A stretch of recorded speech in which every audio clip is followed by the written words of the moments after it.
في خبر يثير حماسة جماهير الوداد الرياضي، باتت عودة النجم أيمن الحسوني إلى صفوف الفريق الأحمر قريبة جدا. الحسوني الذي غادر الفريق لخوض تجارب احترافية في قطر والإمارات لم يجد ضالته هناك، وقرر العودة إلى فريقه الأم.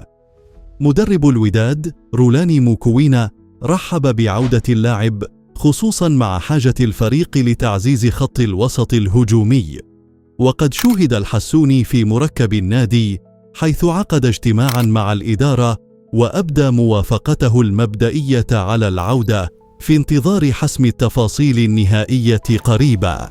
هل تكون عودة الحسوني نقطة تحول في مسيرة الوداد هذا الموسم؟ ننتظر الإجابة في قادم الأيام.